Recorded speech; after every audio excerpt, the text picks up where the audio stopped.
नमस्कार मेरे प्यारे दोस्तों, कैसे हैं आप लोग। आपका पुनः स्वागत है इस नए वीडियो में। इस वीडियो में हम लोग बिहार के इतिहास के बारे में जानेंगे। ये इसमें कुछ कुल 50 प्रश्न हैं। इस 50 ये वीडियो में कुल 50 प्रश्न रहेंगे। इसमें बिहार के इतिहास के बारे में, इतिहास से संबंधित है। ठीक है। ये जो प्रश्न है ये दृष्टि के बिहार वाले बुक से लिया गया है। ठीक है। चलिए हम लोग मिलकर सॉल्व करते हैं इस प्रश्न 50 प्रश्नों को मिलकर। और इसके बीच-बीच में जहाँ रुक के आप अपना जवाब भी ज़रूर देते जाइएगा कि जहाँ जहाँ लगता है आपको कि आपको आता है या अपना टेस्ट लेना चाह रहे हैं, आप वीडियो को पॉज़ करके वहाँ पे जवाब दे लीजिएगा, फिर आगे हमारा इसका उत्तर सुनिएगा।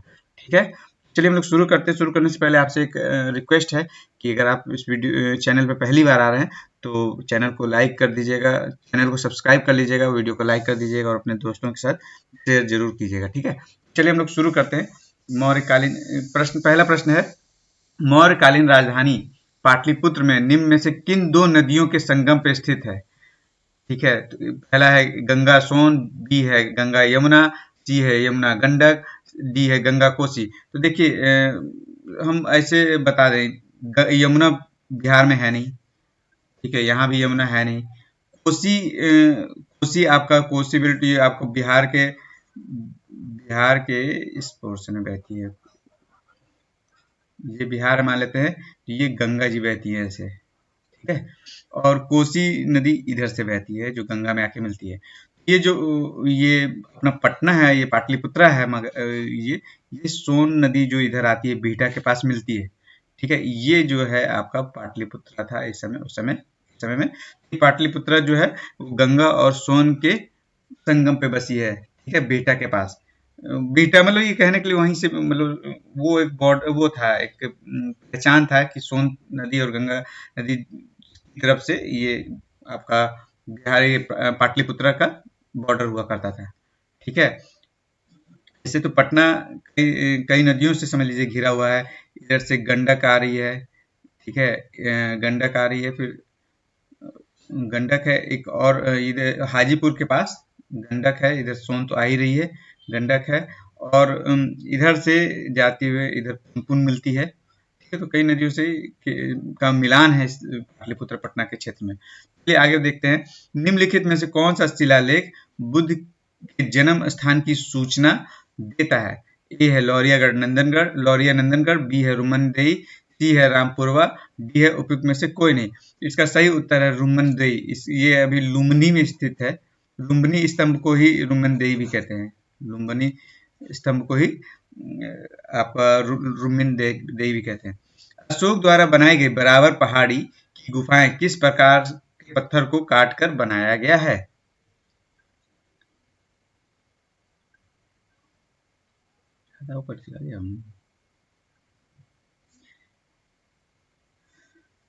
चलिए तो इसका ऑप्शन पढ़ते हैं। ए चूना पत्थर, बी संगमरमर, सी ग्रेनाइट या उपयुक्त में से कोई नहीं। ये इसका सही उत्तर है ग्रेनाइट को काट के बनाया गया है। ये बराबर की पहाड़ी जहानाबाद और गया के बीच में पड़ती है। ठीक है।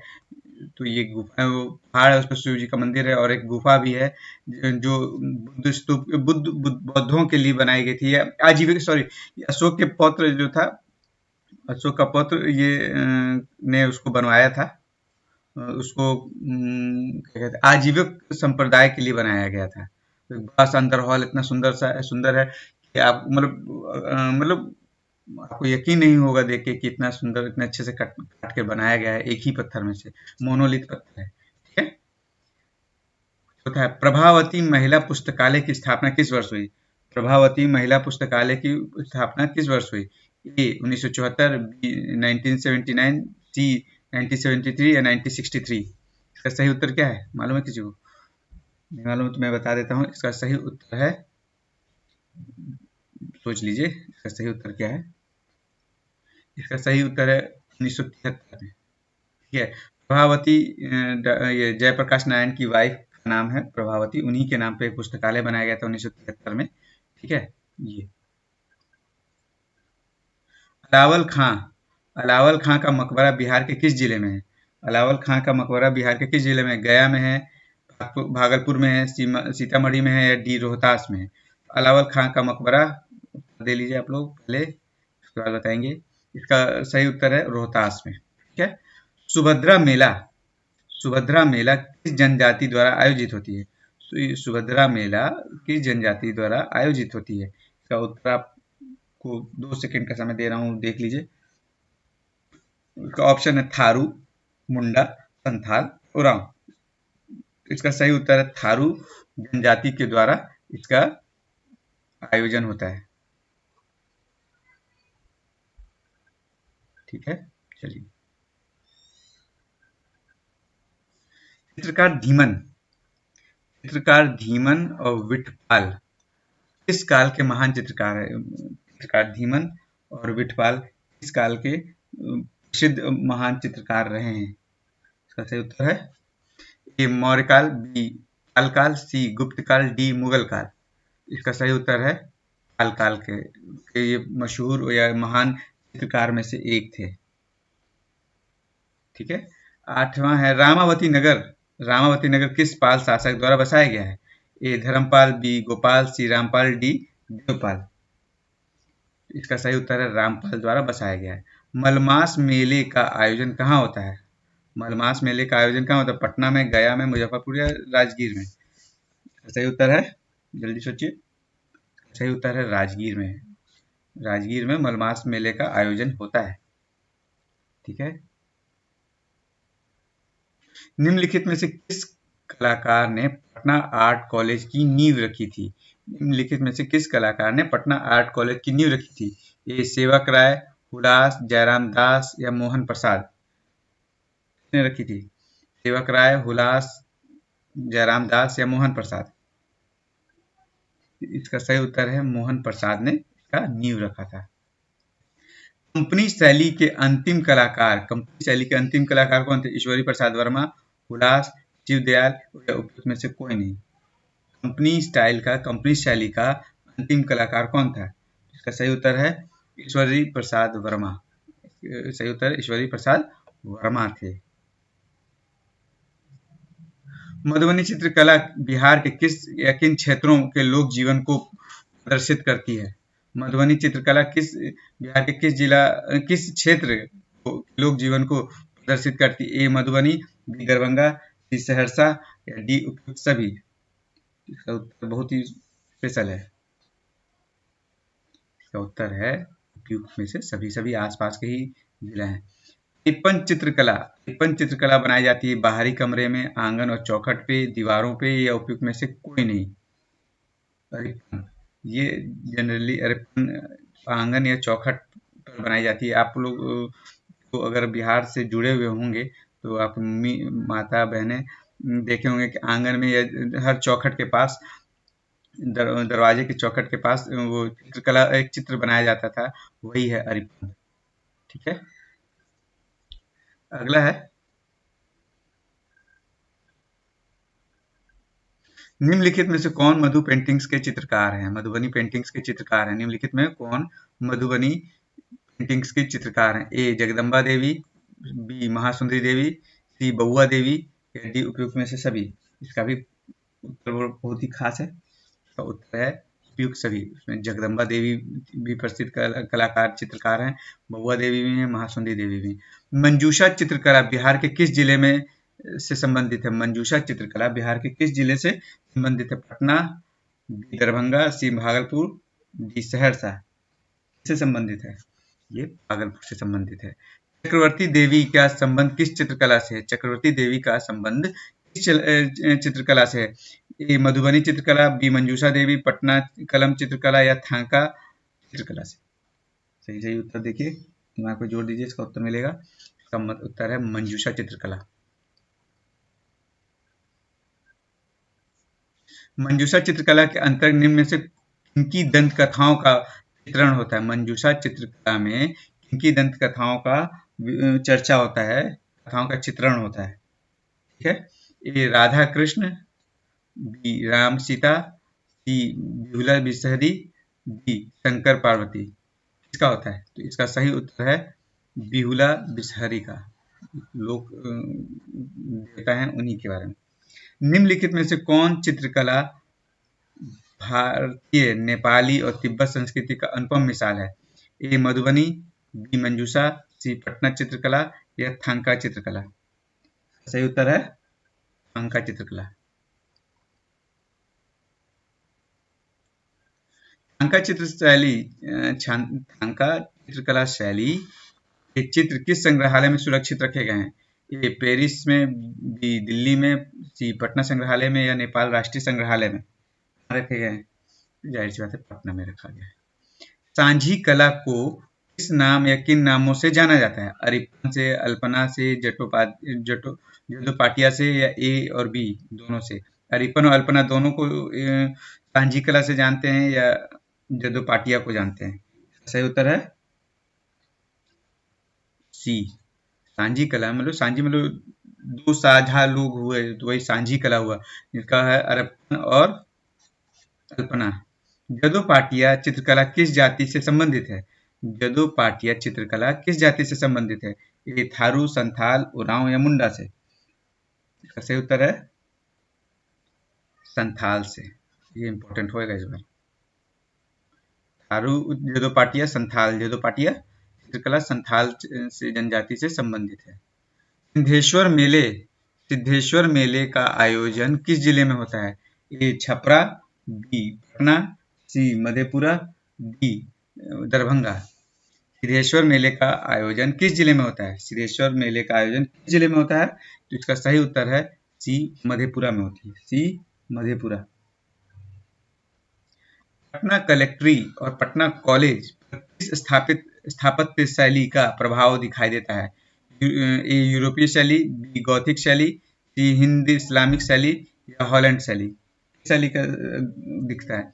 इस पे हॉलैंड की शैली दिखती है। ठीक है, हॉलैंड शैली की स्थिति दिखती है, क्योंकि उस समय जिस समय ये बिल्डिंग बना था हॉलैंड यहाँ पर बारूद का और बारूद था या किसका था उसका उपयोग, मतलब उसकी फैक्ट्री यहाँ गोडाउन बनाया हुआ था, इसलिए उसी समय अपने शैली में ही हॉलैंड ने ये डिजाइन बनाया था। प्रसिद्ध कलाकार भिखारी ठाकुर का संबंध बिहार के किस लोक नाटक से है? प्रसिद्ध कलाकार भिखारी ठाकुर का संबंध बिहार के किस लोक नाट्य से संबंधित है? ए डोमकच, बी विदेशिया, सी कीर्तनिया, बी शाम चकवा। सही उत्तर है विदेशिया। निम्न में से कौन सा लोक नृत्य युद्ध से संबंधित पुरुष प्रधान नृत्य है? ए झिंझिया नृत्य, बी जोगाती नृत्य, छऊ नृत्य या खोडली नृत्य? निम्नलिखित में से कौन सा लोक नृत्य युद्ध से संबंधित पुरुष प्रधान है? तो इसका सही उत्तर है छऊ नृत्य। छऊ नृत्य।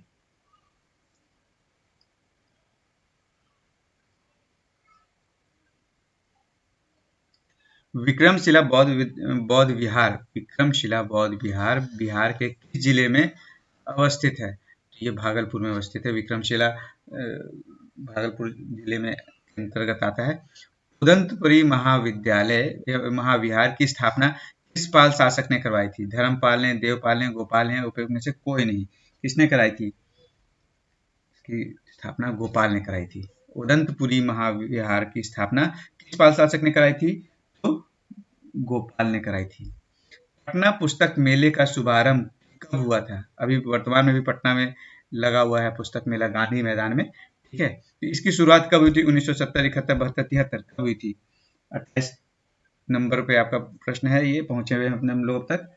इसका सही उत्तर है 1971 में हुई थी। बिहार में तुर्की मेले का आयोजन कहाँ किया जाता है? तुर्की मेले का आयोजन किधर किया जाता है? कहाँ किया जाता है? बिहार के किस जिले में किया जाता है? ए बोधगया, बी नालंदा, सी सीतामढ़ी, डी मुजफ्फरपुर। इसका सही उत्तर है मुजफ्फरपुर में किया जाता है। तुर्की मेला का आयोजन मुजफ्फरपुर में किया जाता है। तुर्की मेले का आयोजन मुजफ्फरपुर में किया जाता है। प्राचीनतम पुस्तक ललित विस्तार किस भाषा में है? वज्जिका, अंगिका, मगही या मैथिली? मशहूर पुस्तक ललित विस्तार किस भाषा में है? वज्जिका, अंगिका, मगही, मैथिली? किस भाषा में? ये अंगिका में। ललित विस्तार अंगिका भाषा में लिखी गई है। ललित विस्तार अंगिका भाषा में लिखी गई। ललित विस्तार अंगिका भाषा में लिखी गई। मगही भाषा के प्रथम कवि माने जाते हैं ईशान, डॉक्टर तेज नारायण कुशवाहा, योगेश्वर सिंह या उपयुक्त में से कोई नहीं। पहले इस मगही भाषा के प्रथम कवि किसे माना जाता है? तो इसका प्रथम कवि ईशान को माना जाता है। मगही भाषा के प्रथम कवि ईशान को माना जाता है। मगही भाषा के प्रथम कवि ईशान को माना जाता है। विद्यापति किस भाषा के प्रसिद्ध कवि थे? मगही, मैथिली, भोजपुरी या वज्जिका? ये इसके सही उत्तर है मैथिली। ठीक है, मैथिली चूंकि ये मिथिलांचल से जुड़े हुए थे और बहुत ही इनको स्वर कोकिल भी कहा जाता है। बहुत ही मधुर इनका कविता रहा करता था, हुआ करता था, अभी भी है। नक्शे पायदार, नक्शे पायदार किसकी रचना है? शाह अजीमाबादी का, अब्दुल समद का, मुल्ला दाऊद का, उपयुक्त में से कोई नहीं। इसका सही उत्तर है शाह अजीमाबादी का रचना है। नक्शे पायदार शाह अजीमाबादी, नक्शे पायदार शाह अजीमाबादी, नक्शे पायदार शाह अजीमाबादी की रचना है। पटना मेडिकल कॉलेज की स्थापना कब हुई थी? पटना मेडिकल कॉलेज की स्थापना, पीएमसीएच की स्थापना कब हुई थी? ए 1925, बी 1926, 1927, 1928 कब हुई थी? पीएमसीएच की स्थापना कब हुई थी? पीएमसीएच की स्थापना 1925 में हुई थी। ठीक है, हर्टॉग कमेटी, हर्टॉग कमेटी के अनुसार 1929 में बिहार में विद्यालय में शिक्षा पाने वाली लड़कियों की कुल संख्या कितनी थी? 2 लाख, 2,60,000, 1,16,000 या 1 लाख? इसका उत्तर है 1,16,000। हर्टॉग कमेटी के अनुसार 1929 में बिहार में विद्यालय में शिक्षा पाने वाली लड़कियों की तत्काल उस समय क्या संख्या थी? तो 1,16,000 थी। किस सन में? तो 1929 में। बिहार के पहले तकनीकी संस्थान, बिहार के पहले तकनीकी संस्थान कहाँ पे पहले था? पटना में, बी मुजफ्फरपुर में, सी भागलपुर में, डी सहरसा में। बिहार का पहला टेक्निकल संस्थान किस जिला में था? बिहार का पहला टेक्निकल संस्थान किस जिले में था? पटना में, मुजफ्फरपुर, भागलपुर या सहरसा में? तो पहला संस्थान था मुजफ्फरपुर में, बी मुजफ्फरपुर। ठीक है, 37वां प्रश्न है, Bihar institute of silk and textile, Bihar institute of silk and textile कहाँ अवस्थित है? पटना में, समस्तीपुर में, भागलपुर में, उपयुक्त में से कोई नहीं। तो इसका सही उत्तर है भागलपुर में। भागलपुर जो है उसको सिल्क सिटी भी कहा जाता है। बिहार का सिल्क सिटी है, यहाँ पे सिल्क का उत्पादन बहुत होता है। तो जाहिर सी बात है कि Bihar institute of silk and textile कहाँ अवस्थित होगा? तो भागलपुर में होगा। प्रथम उर्दू साप्ताहिक अखबार ए बिहार का प्रकाशन किया गया विलियम टेलर द्वारा, पंडित मदन मोहन भट्ट द्वारा, महेश्वर प्रसाद द्वारा या उपयुक्त में से कोई नहीं। पहला बार प्रकाशन किसके द्वारा हुआ? उर्दू साप्ताहिक अखबार, उर्दू साप्ताहिक अखबार अखबार ए बिहार का प्रकाशन किसने किया? तो इसको किया था विलियम टेलर ने। उत्तर है विलियम टेलर ने। 1872 में हिंदी साप्ताहिक बिहार बंधु का प्रकाशन हुआ। बिहार से, दिल्ली से, कलकत्ता से या लखनऊ से? 1872 में हिंदी साप्ताहिक का प्रकाशन शुरू हुआ, कहाँ से हुआ? तो बिहार से शुरू हुआ।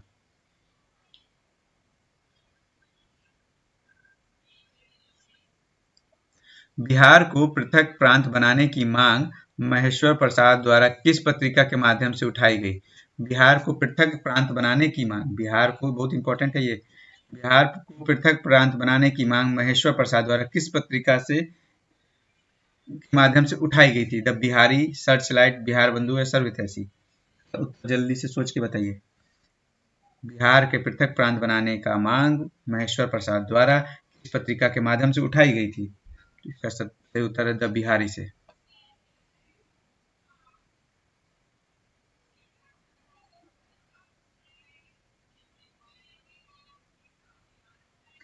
महंत राम शरण दास पुस्तकालय की स्थापना कब की गई?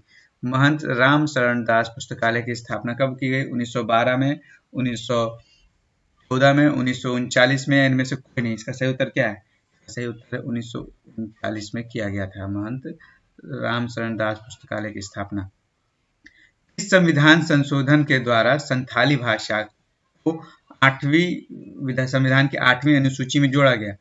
ए 72वें, बी 91, सी 92, सी डी 86वें।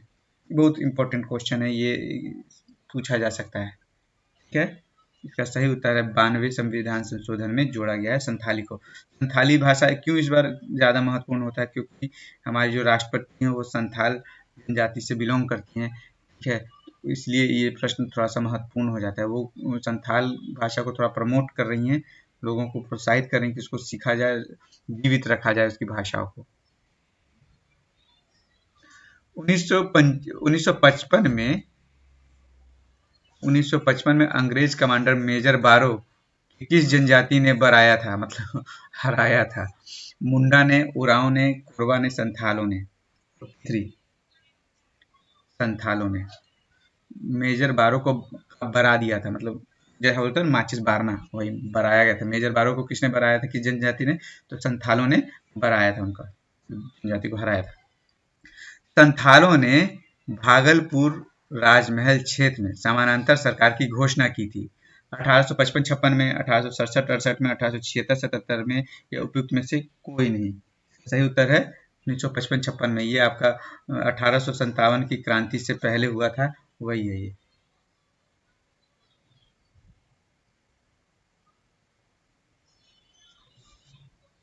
मुंडा क्रांति के नेता बिरसा मुंडा निम्न में से किसके शिष्य थे?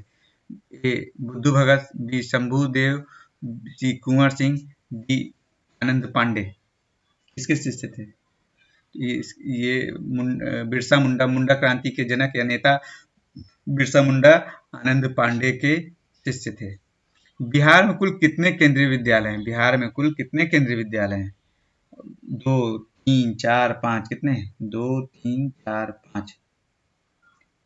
कितने हैं? 4 केंद्रीय विद्यालय हैं। महात्मा गांधी केंद्रीय विश्वविद्यालय अवस्थित है कहाँ? गया में, नालंदा में, समस्तीपुर या मोतिहारी में? तो मोतिहारी में। अभी ये एक इम्पॉर्टेंट है, अभी इसका बिहार से रिलेटेड करंट अफेयर में डालूंगा, तो उसमें देखिएगा कि इस अक्टूबर माह में राष्ट्रपति द्रौपदी मुर्मू आई थी मोतिहारी में, क्या कहते हैं, फंक्शन अटेंड करने के लिए आई हुई थी। ठीक है, पहली बार सासाराम में प्रिंटिंग प्रेस की स्थापना कब हुई थी? सासाराम में पहली प्रिंटिंग प्रेस 1850 में, 1851 में, 1852 में, 1853 में? पहली सासाराम में पहली प्रिंटिंग प्रेस की स्थापना कब हुई थी? 1850, 1851, 52, 53? सही उत्तर है 1850 में पहली प्रिंटिंग प्रेस की स्थापना हुई थी। निम्न में से कौन सा युग्म सही सुमेलित है? हरिहर सुब्रमण्यम स्टेडियम गया, राजेंद्र स्टेडियम छपरा, जगजीवन स्टेडियम पटना, वीर कुंवर सिंह स्टेडियम आरा, और भी है क्या नीचे? निम्न में कौन सा सुमेलित नहीं है, सही सुमेलित नहीं है? ध्यान दीजिए जरा, सही सुमेलित है जगजीवन राम स्टेडियम पटना। बिहार के कुंडग्राम धार्मिक स्थल पर किस धर्म के लिए जाना जाता है? कुंडग्राम, ये तो आप लोग ऐसे भी बता सकते हैं अगर आप लोग थोड़ा सा इतिहास पढ़े होंगे तो। ध्यान दीजिए,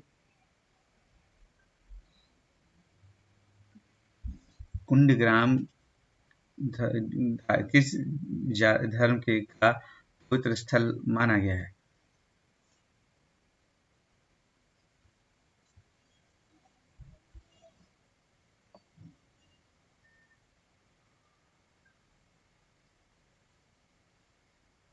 ऐसे ये सवाल गलत है, हमको लगता है 49वां जो है जगजीवन राम स्टेडियम जो है, जगजीवन स्टेडियम पटना में ही है, क्योंकि ये खगौल साइड में है, हमने देखा है। ये इसका ये सभी सही है, सभी सही है, इसमें ये सवाल ही गलत है। ठीक है, हरिहर सुब्रमण्यम स्टेडियम गया में है, ये तो ठीक है। राजेंद्र स्टेडियम छपरा में, जगजीवन राम स्टेडियम पटना में, खगौल रोड में है, ये दानापुर स्टेशन के पास। वीर कुंवर सिंह स्टेडियम आरा में है। चलिए, बिहार का कुंडग्राम धार्मिक स्थल किस के लिए? तो इतना कोई बड़ा चीज नहीं, हिंदू, बौद्ध, सिख, जैन किसके लिए? तो जैनियों के लिए है बिहार का कुंडग्राम धार्मिक स्थल। तो इसी के साथ 50 प्रश्नों का ये सेट समाप्त होता है दोस्तों। ये दृष्टि का के बिहार एडिशन से लिया गया है प्रश्नों का, ठीक है।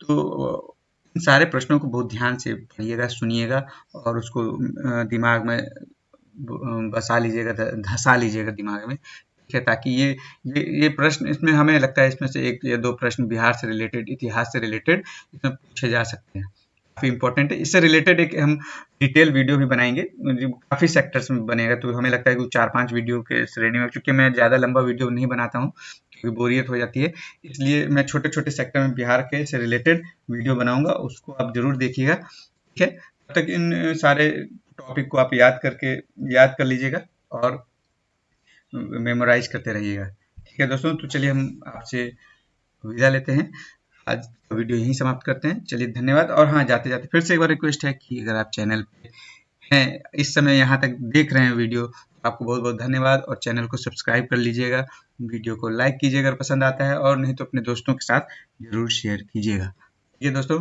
Okay, bye bye, Tata.